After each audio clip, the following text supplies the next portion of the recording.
সকাল সকাল জিয়ান মেনশন যেন কেঁপে উঠল জিমিনের চিৎকারে। সাদা শান্তশিষ্ট মেয়েটির রণমূর্তি ধারণ করা দেখে বাড়ির সকলেই হকচকিত। অত্যাধিক রাগে জিমিনের চোখের কটরে পানি জমেছে। রাগে যেন জ্ঞান শূন্য সে কাঁপতে কাঁপতে বলল, আমার মতামতটুকু নেওয়ার প্রয়োজন মনে করলে না তোমরা? আম্মু, ভাইয়া, আমি অ্যাডাল্ট, অন্তত আমাকে একবার জানাতে পারতে। জাঙ্কুক এগিয়ে এসে জিমিনকে বুকে আগলে নিল, মাথায় হাত বুলিয়ে বলল, শান্ত হ জিমিন। সানা আন্টি অনেক আগে ভীমের জন্য তোর হাত চেয়েছিলেন। আমরা ভেবে দেখবো বলে জানিয়েছিলাম। তোর অনুমতি ছাড়া আমরা সব ঠিক করে ফেলবো, এটা ভাবলি কি করে তুই? তোর যদি ভীমকে পছন্দ না হয় বলতে পারিস, কিন্তু ভীম অনেক ভালো ছিল সোনা, তোকে খুব ভালো রাখবে, এটার গ্যারান্টি আমি তোকে দিচ্ছি। আমি বিয়ে করতে চাই না ভাইয়া, করতে চাই না। আচ্ছা ওকে, তোকে করতে হবে না বিয়ে জিমিন। আমার বোনকে আমি এত তাড়াতাড়ি এমনিতেও বিয়ে দেবো না। এত কিছুর মধ্যেও জিম মৌন রইলেন, কেবলমাত্র তীক্ষ্ণ চোখে মেয়ের অভিভাবক বোঝার চেষ্টা করলেন। জিমিনের অশ্রু সজল চোখ, এমনকি আকস্মিক এমন অদ্ভুত প্রক্রিয়া ওনার জহুরি চোখ এড়ালো না। মেয়েটা কি তবে? জিমিন পুনরায় ফুপাতে ফুপাতে বলল, আমি কি ছোট বাচ্চা? কিছু বুঝি না ভেবেছ? সানা আন্টি এমন ভাবে কথা বলছে, তোমার কোনো নিজস্ব পছন্দ আছে জিমিন? মানে? মানে হচ্ছে তোমার নিজের পছন্দ থাকলে বলতে পারো, আমাকে এতটাও জাদিল ভেবো না। আমি আমার সন্তানদের উপর কোনোদিনও কিছু চাপিয়ে দেইনি, আর না কখনো দেবো জিমিন। কিন্তু অবশ্যই সেই পছন্দের মানুষটা শতভাগ খাঁটি মনের হতে হবে। একবার ভুল মানুষকে জীবনে জড়িয়ে আমার ছেলে এখনো তার পাচ্ছে, সে একই ভুল আমি তোমার বেলায় করবো না জিমিন। এখন বলো ছেলেটাকে, তোমার ভাইয়া খোঁজ খবর নেবে। জিমিন চোখ উঁচিয়ে মা ভাইকে দেখলো। জাঙ্কুক চোখের ইশারায় ওকে আশ্বস্ত করলো, তার বোন যদি কাউকে পছন্দ করে অবশ্যই সে তার সঙ্গ দেবে। ভীমকে না হয় পরে বুঝিয়ে বলা যাবে। জিমিন মাথা নিচু করে নিল। কি বলবে এই মুহূর্তে? জিমিনের মনও জানে সুগা ওকে ভালোবাসে, কিন্তু নিশ্চিতভাবে কোনোদিন নিজের ভালোবাসার স্বীকারোক্তি তো দেয়নি। তাহলে আম্মু ভাইয়াকে এখন কি বলবে? জিমিনের ফ্যাকাশে চেহারা পরখ করে অভিজ্ঞ জাঙ্কুক অনেক কিছু বুঝে নিল। বলল, আম্মু ওকে এখন ছেড়ে দিন, আর কলেজে যেন লেট হচ্ছে। এই বিষয় না হয় পরে ভাবা যাবে। এমনিতেও তো ফাইনাল প্রফের আগে আর বিয়ে চ্যাপ্টারে যাচ্ছি না আমরা।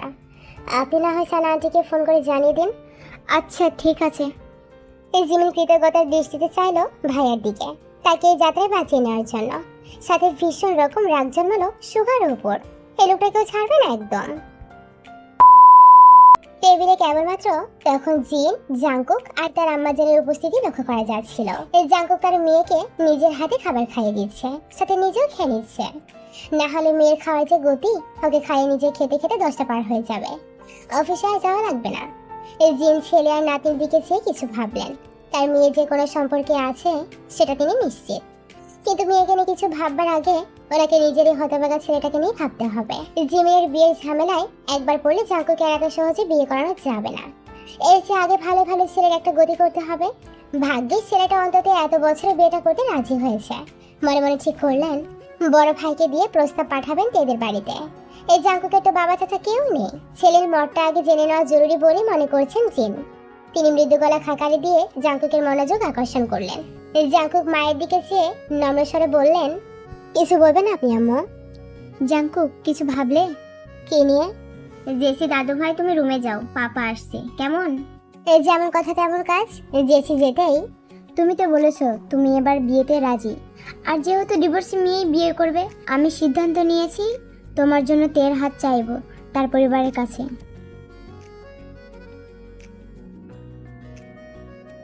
বিয়ে করবে তুমি, তাই সবার আগে তোমার মতামতটা জানা আমার জরুরি। আমার মেয়েটাকে প্রথম দেখায় ভালো লেগেছে। আমি যতদূর দেখেছি এবং যা বুঝেছি জেসি এর প্রতি অনেক দুর্বল। আমার নাতনি ওই মেয়েটার মাঝে নিজের মাতৃ মমতা খুঁজে পেয়েছে, যেটা এত বছরে মানুষের হাজার সহানুভূতিতেও সে পায়নি।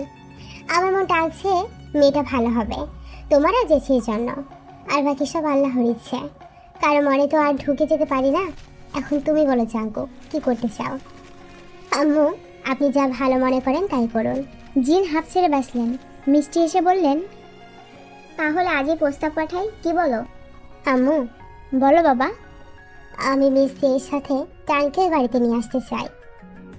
জিন থমকালেন। জাঙ্কুক মাথা নিচু করে আসছেন। ছেলের কাঁচুমাচু মুখে চেয়ে হঠাৎ তিনি হেসে দিলেন। জাঙ্কুক মাথা তুলে অবুঝ দৃষ্টিতে তাকালো।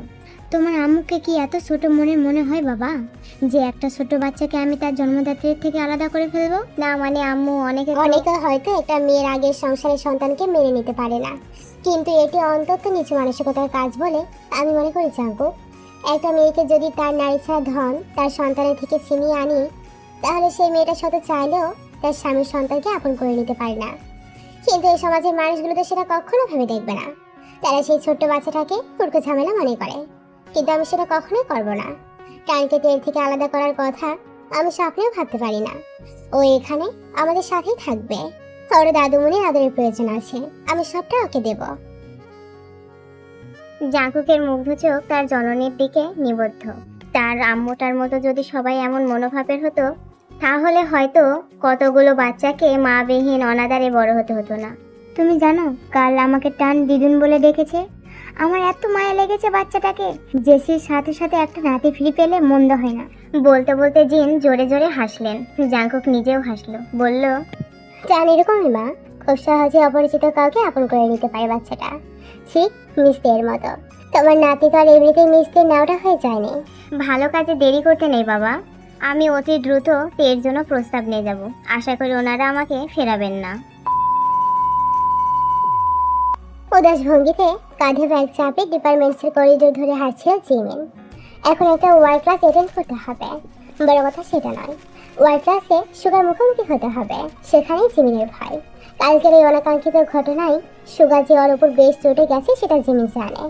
এখনো ভুলতে পারেনি কালকে পার্টি থেকে ফেরার পূর্বে সুগার চোখ দিয়ে সেই ভস্ম করা দৃষ্টি। জিমিন নিজের আপন দুনিয়ায় বিভোর ছিল। হঠাৎ একটা রুম থেকে দুটো বলিষ্ঠ হাত ওকে আঁকড়ে ধরে রুমে ঢুকিয়ে নিল। জিমিন আটকে উঠে চিৎকার করার আগেই অতি পরিচিত মুখটা দেখে থামতে বাধ্য হলো। সুগার রণচণ্ডী মুখটা দেখে জিমিনের রাতে শুকিয়ে গেল। হেই রে, এই ছেলে কালকের ঘটনা নিয়ে বেশ লেগে আছে বোধ হয়। ভয়ে জিমিন খানিকটা দরজার দিকে চেপিয়ে যায়। সুগা বড় বড় করে কয়েকটা শ্বাস নিয়ে দাঁতে কাজ চেপে জিজ্ঞেস করলো, এসব কি জিমিন? কোন সব? ওই ইডিয়েটটা, আমি ওই ছেলেটা হঠাৎ কোত্থেকে উদয় হলো? কোন ছেলে? ও ভীম ভাইয়া, উনি আমার স্কুল ফ্রেন্ড। ভাইয়া জার্মানির একটা স্বনামধন্য ইউনিভার্সিটির প্রফেসর। দেখতে শুনতেও খারাপ না। তাই দুই পরিবার থেকে চাচ্ছে আমাদের বিয়ে দিতে। জিমিনের হাসি হাসি মুখ সুগার মাথায় আগুন জ্বালিয়ে দেয়।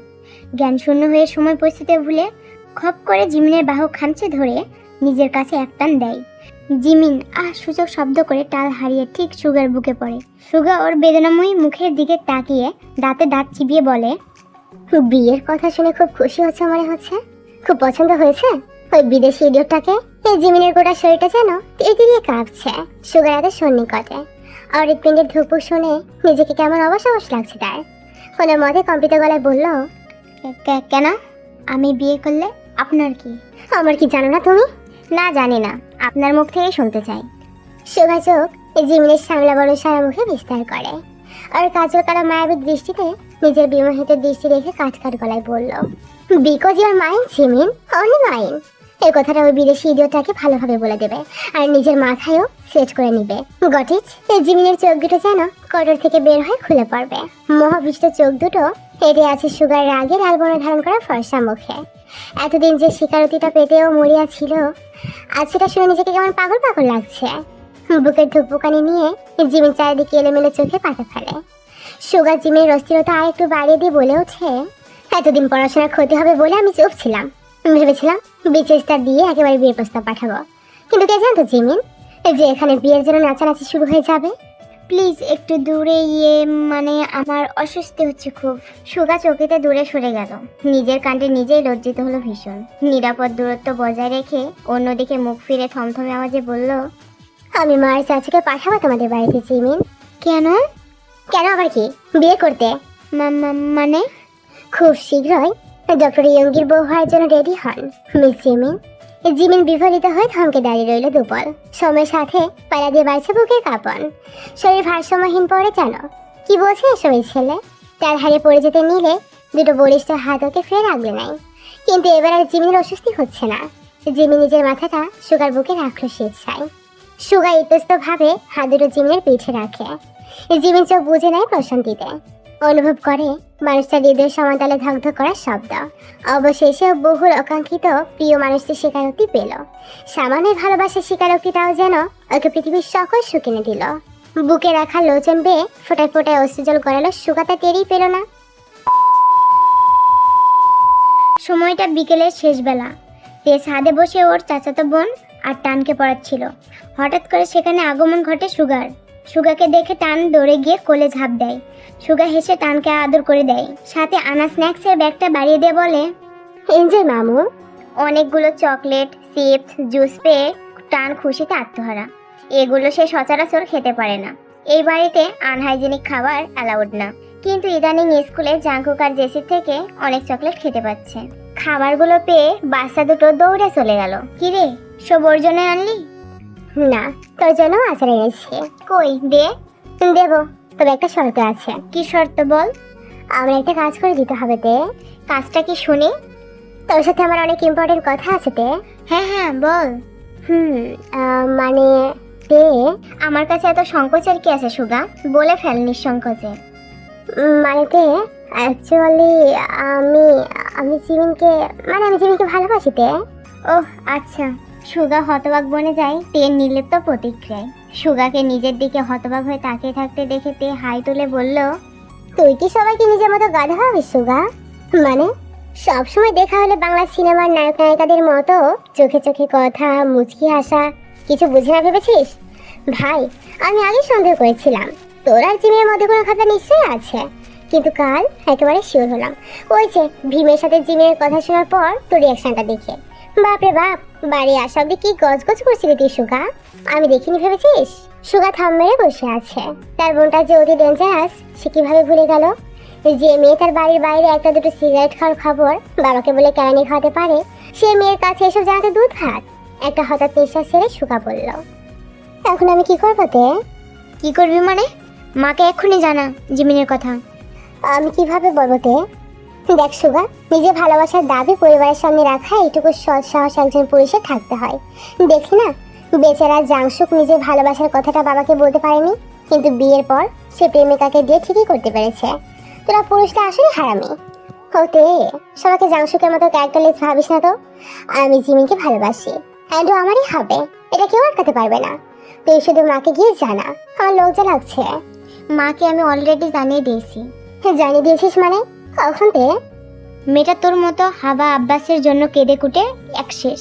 ভাবা যায় তোর মতো রোবটের প্রেমেও কেউ এমন ভাবে পিছলেছে, যার বই ব্যতীত দুনিয়ার কোনো কিছুতেই আকর্ষণ নেই। সকালে ফোন দিয়েছিল? অনেক ভয় পেয়েছে বেচারি। তুই নাকি সিরিয়াস না সম্পর্কটা নিয়ে, এখানেই ওর ভয়। জাঙ্কুক আর আন্টি আর জিজ্ঞেসও করেছিল ওর কোনো পছন্দ আছে কিনা। মেয়েটা জোর গলায় কিছু বলতে পারেনি। ও আইসি, তার মানে ম্যাডাম তখন ভাবিয়েছিল আমার সামনে। কি? আজ থেকেও পারবে তে জোর গলায় জানাতে? জিমিন অনেস্টলি তোকে ভালোবাসে। এই নিখাত ভালোবাসাটা হারিয়ে যেতে দিস না। জানিস একটা সম্পর্কে ভালোবাসাবিহীন শ্বাস নেওয়াও দুষ্কর।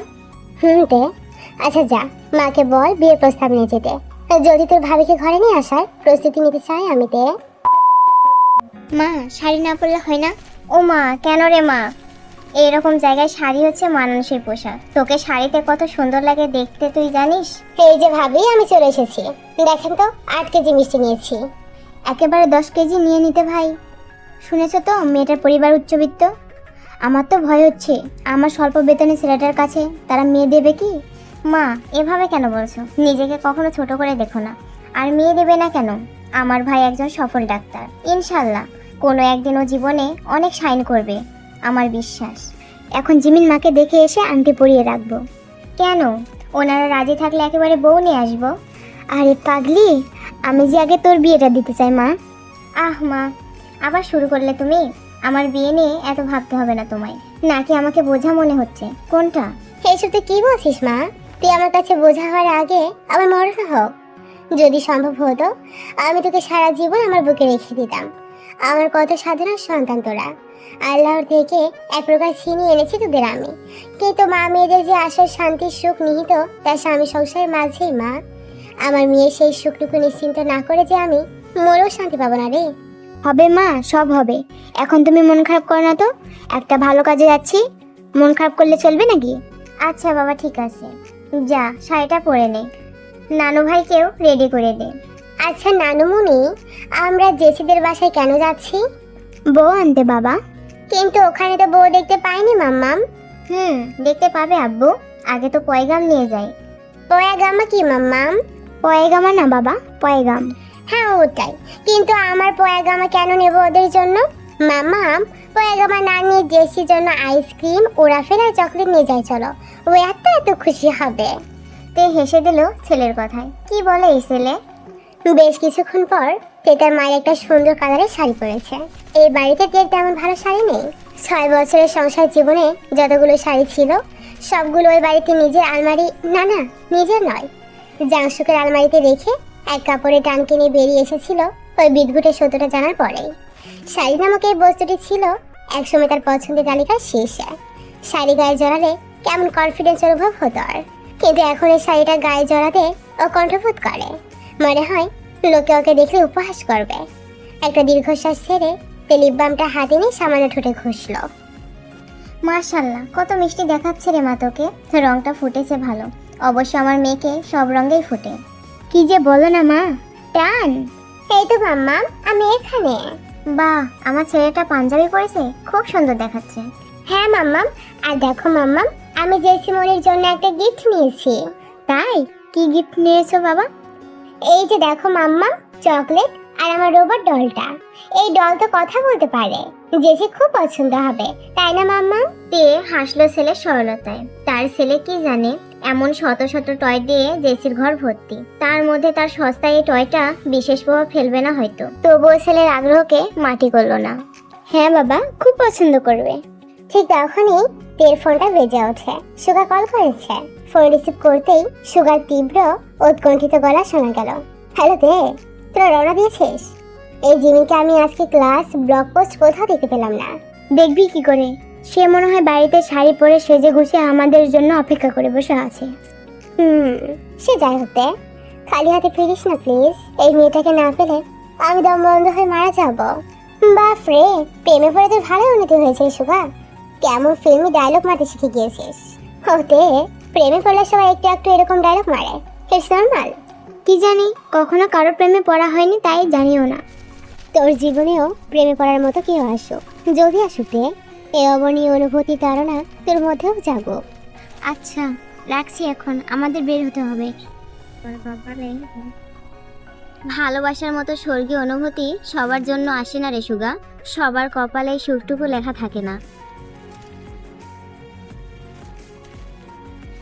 কিরে, ক্লাস না করে এখানে আর কতক্ষণ বসে থাকবি জিমিন?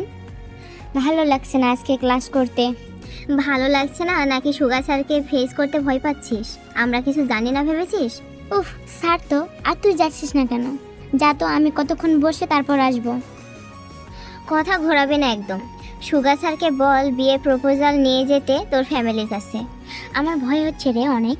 কি নিয়ে? জানি না, কেমন অদ্ভুত অনুভূতি হচ্ছে। আজ সকালে তে আপু কল করেছিল। তে কে? ও, সুগা স্যারের টুইন? আপু বলল আজ নাকি আসবে আমাদের বাসায়। ও মা, তাহলে তো খুবই ভালো। তুই ভয় পাচ্ছিস কেন অযথা? না মানে, ভাইয়া বা আম্মু মানবে তো? আশ্চর্য, মানবে না কেন? সুগা স্যার কোনো দিক থেকে তো কম নয়। সুদর্শন, ওয়েল এডুকেটেড, আমানত তো কিছু দেখছি না এখানে। তুই অযথা টেনশন নিচ্ছিস জিমিন। চিল থাক, আর মনে মনে সুগা স্যারের বউ হওয়ার প্রস্তুতি নে। ইয়াল্লা, এটা বাড়ি না রাজপ্রাসাদ? হ্যাঁ রে মা, অমন বড় ঘরের মেয়েকে দেবে তো আমাদের কাছে? উফ ভাবি, আগে তো ভেতরে চলুন, তারপর না হয় দেখি ওনারা কি বলেন। বাড়িতে এই সময় এতগুলো অতিথি দেখে বাড়ির কাজের লোক জিনকে ডাকতে গেলেন। জিন তের সাথে অপরিচিত একজন ভদ্রলোক আর ভদ্র মহিলাকে দেখে বেশ অবাক হলেন। সাথে এও আবিষ্কার করলেন ভদ্র মহিলার আদলের সাথে তের ব্যাপক সাদৃশ্যতা রয়েছে। তে ওনাকে দেখে মৃদু সুরে সালাম দিল। এই জিন সালামের জবাবও দিলেন। নিজের বিভ্রান্তি লুকিয়ে ওমাই হেসে বললেন, সে কি, আপনারা দাঁড়িয়ে আছেন কেন? বসুন বসুন। রোজ, স্ন্যাক্স আর ঠান্ডার কিছু ব্যবস্থা করো জলদি। প্লিজ, ব্যস্ত হবেন না আন্টি, আপনি এদিকে আসুন। তে জিনকে টেনে নিজের পাশে বসালো, বলল, আন্টি ওসব পরে হবে, আপনার কাছে আমরা একটা প্রস্তাব নিয়ে এসেছি। কি প্রস্তাব মা? আপা, এটা নয় আমিই বলি। আপনার ছোট মেয়ে জিমিনকে আমার ছেলে সুগার জন্যও খুব পছন্দ হয়েছে। যদি আপনি মত দেন, আমি জিমিন মাকে আমার ছেলের বউ করে নিতে চাই। জিন থমকালেন। সুগা তো জিমিনের টিচার, তার মানে ওনাকে আর কষ্ট করে ভাবতে হলো না। তে বলল, আন্টি, সুগা আর জিমিন দুজনকে অনেকদিন থেকে পছন্দ করে, তাই আমার মনে হয় দুজনের 4 হাত এক করে দেওয়া ভালো হবে। যদি আপনারা রাজি থাকেন তবেই। আপা, আমার ছেলেটা খুব ভালো, আমি এটা হলফ করে বলতে পারবো। আপনি এলাকায় খোঁজ নিয়ে দেখেন, কেউ আমার সন্তানদের নামে খারাপ বলতে পারবে না। ছি ছি, এভাবে কেন বলছেন? সুগা বাবাকে আমি কাছ থেকে দেখেছি। আর সবচেয়ে বড় কথা, ছেলে মেয়ে যদি একে অপরকে চায় তবে আমি কেন বাধা হব? তার আগে আমার একমাত্র ছেলে জাঙ্কুক জিমিনের বড় ভাই, বলতে পারেন ওই জিমিনের আরেকজন অভিভাবক। আমার ছেলে মেয়ে দুটো সুগার টির মতো এতিম। তোমরা একটু অপেক্ষা করো মা, জাঙ্কুক বাড়িতেই আছে। ছেলের অনুমতি না নিয়ে আমি কোনো সিদ্ধান্ত তোমাদের জানাতে পারছি না। জি জি আন্টি, আপনি ডাকুন ওনাকে। এই রোজ একটু শোনো তো, জাঙ্কুক টেরেসে আছে, ওকে বলো আমি ডাকছি।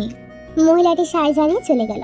বেশ কিছুক্ষণ পরে জেসিকে কোলে নিয়ে জাঙ্কুক বড় বড় পা ফেলে নিচে নামলো। সিঁড়ি দোরগোড়ায় শাড়ি পরিহিত তেকে দেখে থমকে গেল এক প্রকার। এই জাঙ্কুককে আসতে দেখে তে একটু জড়সড় হয়ে বসলো। তেকে দেখেই সুইটি আন্টি বলে জেসি এক প্রকার লাফিয়ে নেমে গেল জাঙ্কুকের কোল থেকে। তে হেসে দুহাত বাড়িয়ে আগলে নিল জেসিকে। এই জাঙ্কুক সালাম দিয়ে বসে সোফায় টানকে নিজের কোলে তুলে নিয়ে আদর করে দিল। টান, জেসি, দাদু ভাই, তোমরা লনে গিয়ে খেলো কেমন? দুজনে সায় জানিয়ে দৌড়ে চলে গেল। তে উৎকণ্ঠিত হয়ে বলল, ধীরে সোনারা, আসতে যাও। ওরা যেতেই জিন এবার জাঙ্কুকে উদ্দেশ্য করে বললেন, জাঙ্কুক, জিমিন আর সুগা দুজন দুজনকে পছন্দ করে অনেক আগে থেকে। এখন ওনারা পয়গাম নিয়ে এসেছেন তোমার বোনের জন্য। দেখো, আমার কোনো আপত্তি নেই এখানে, তুমি কি বলো? জাঙ্কুক যেন অবাক হতেও হলো না। ও আগে থেকে কিছুটা আন্দাজ করেছিল কাল জিমিনের অদ্ভুত আচরণ দেখে। তারপর নিজের সোর্স লাগিয়ে খোঁজ নিয়েছিল মেডিকেল কারের সাথে সম্পর্ক আছে কিনা। আর বিশ্বস্ত লোকটা এটুকু তথ্য দিতে পেরেছে যে জিমিনের সাথে আর কোনো এক টিচারের সম্পর্ক রয়েছে, কিন্তু সেই টিচার যে সুগা এটা জানতে পারেনি। এই জাঙ্কুক এক পলক তের দিকে চাইল। তে চোখে আশা নিয়ে তাকিয়ে আছে। জাঙ্কুক মৃদু হেসে বলল, আন্টি, আঙ্কেল, আপনারা তো জানেনই সামনে জিমিনের ফাইনাল প্রফ এক্সাম, তাই আমি চাইছি ওদের বিয়ে নিয়ে না হয় আমরা পরীক্ষার পরে ভাবি। তের বুকের উপর থেকে মনে হয় একটা বিশাল পাথর নেমে গেল। কৃতজ্ঞতায় চকচক করে উঠলো চোখ জোড়া। ইয়ঞ্জন গদগদ হেসে বললেন, আলহামদুলিল্লাহ আলহামদুলিল্লাহ, সমস্যা নেই বাবা, আমরা না হয় আরো কিছু মাস অপেক্ষা করব, কিন্তু আপা এখন বাগদানটা সেরে রাখতে চাই। আমার বৌমাকে নিয়ে আমি কোনো ঝুঁকি নিতে চাই না। আচ্ছা আপা, আপনি যা ভালো মনে করেন তাই হবে। তাহলে আর দেরি কি? নিন আপা, মিষ্টি মুখ করুন, আমরা বেয়ান হতে চলেছি। জিন কোনো উত্তর না দিয়ে ইয়ঞ্জনের হাতটা চট করে ধরলেন। সবাই অবাক হলো ওর কাণ্ডে। ইয়ঞ্জন বিভ্রান্ত হয়ে বলল, কি হয়েছে আপা? আপা, আপনি তো আমার মেয়ে চেয়ে নিলেন, এবার আমাকেও যে দিতে হবে। মানে কি দেব আমি আপা? আমার তে মাকে আমার জাঙ্কুকের জন্য চাই। সে হতবাক হয়ে তড়িঘড়ি করে জাঙ্কুকের দিকে তাকালো। জাঙ্কুক অপ্রস্তুত হয়ে চোখ নামিয়ে নিল। এখানে বসে থাকবে নাকি চলে যাবে সে বুঝতে পারলো না। ইয়ঞ্জন বিস্ময়ের কথা বলতে ভুলে গিয়েছেন। চোখ ঘুরিয়ে তাকালেন মাথা নুয়ে রাখা জাঙ্কুকের দিকে, যেন বিশ্বাস করতে পারছেন না কিছুই। আমতা আমতা করে বললেন, আপা, আমি সব জানি আপা।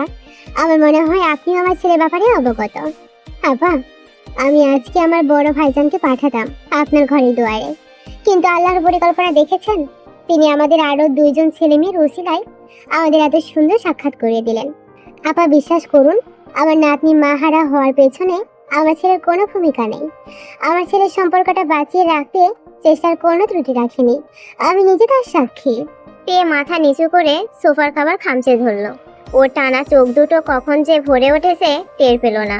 ইয়ঞ্জন এক পলক সোফায় স্তব্ধ হয়ে বসে থাকা মেয়েকে দেখলেন, ধরা গলায় বললেন, আপা, একবার মেয়ের অনুমতি না নিয়ে বিয়ে দিয়ে অনেক বড় ভুল করেছে। এবার অন্তত সেই ভুল আর করতে চায় না। আপনি তেকে জিজ্ঞেস করুন, ও যদি রাজি থাকে আমার আপত্তির প্রশ্নই আসে না। জিন উঠে তের পাশে বসলেন।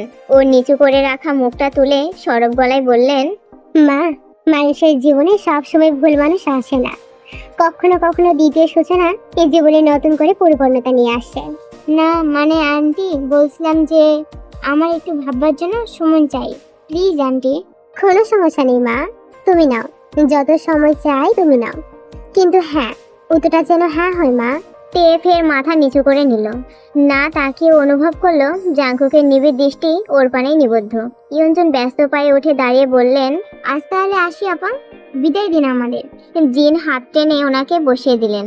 রয়েসে বললেন, না আপা, এখন তো ছাড়ছি না আপনাদের, একেবারে লাঞ্চের পর ফিরবেন। না না আপা, এ কি বলছেন?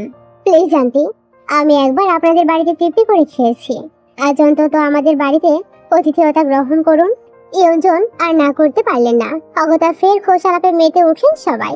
শুধুমাত্র জাঙ্কুক আর তে চুপচাপ থাম মেরে বসেছিল। এই জাঙ্কুক হঠাৎ উঠে দাঁড়িয়ে কাচুমাচু ভঙ্গিতে বলল, আম্মু, আমি মিসি এর সাথে কিছু কথা বলতে চাই, আমি ছাদে অপেক্ষা করছি। এই বলে জাঙ্কুক নীরবে প্রস্থান নিল। তে মায়ের দিকে তাকালো। ইয়জন মেয়েকে বললেন, যা মা, আদা একটু কথা বলে নে। হ্যাঁ মা, নিজেরা নিজেদের মধ্যে একটু বোঝাপড়া করে নাও। এরপর আর কি কিছুক্ষণ পরেই ধীর পায়ে ছাদে প্রবেশ করে তে, আর দেখলো জাঙ্কুক ছাদের রেলিং আঁকড়ে ধরে দাঁড়িয়ে ওপাশ ফিরে। পরনে একটা সাদা টি শার্ট আর কালো ট্রাউজার, মাথা নিচু করে নিচে কি যেন দেখছে মনোযোগ সহকারে। তে সন্তপূর্ণ গুটি গুটি পায়ে জাঙ্কুকের নিকট এগিয়ে আসলো। তের উপস্থিতি লক্ষ্য করেও জাঙ্কুকের মধ্যে ভাবাভাগ দেখা গেল না। কণ্ঠিত তে জাঙ্কুকের দৃষ্টি লক্ষ্য করে নিচে তাকালো, দেখলো যে ছিটান ছুটাছুটি করছে আর খিলখিল করে হাসছে, আবার একজন আরেকজনকে ধরে ফেলে হাসতে হাসতে নরম ঘাসে হাত পা ছড়িয়ে বসে যাচ্ছে। ওদের দেখে তের মুখে অটোমেটিক হাসি ফুটে উঠলো। দৃশ্যটা অনেক সুন্দর, তাই না? তেকে অবাক করে দিয়ে জাঙ্কুক হঠাৎই বলে ওঠে। তে তড়াক চোখ উড়িয়ে জাঙ্কুকের দিকে তাকায়। জাঙ্কুকের সাথে সাথে তের চোখে চোখ রাখলো। তে ইতস্ত ভাবে চোখ নামিয়ে বলল, খুব সুন্দর। আমার আঙিনায় প্রতিদিন এই আইসুডিং দৃশ্যটা আমি দেখতে চাই মিসতে। আপনি যদি সেই সুযোগটা দিন তাহলেই। জেসি আর টান এভাবে ছোটাছুটি করবে আর আমরা দুজনে পাহারা দেব, সুন্দর হবে না? তে শাড়ির আসল খামচে ধরলো, ঠোঁট কামড়ে নিজের উগলে আসা অশ্রু নিবারণের চেষ্টায়। জাঙ্কুক কেমন যেন অনুনয় করে বলল, তে চলুন না, দুজনে এই ঘৃণ ধরা জীবনটাকে দ্বিতীয়বার একটা সুযোগ দিয়ে দেখি। আমার না কেমন যেন মনে হচ্ছে যে এবার আমরা কেউই ঠকবো না।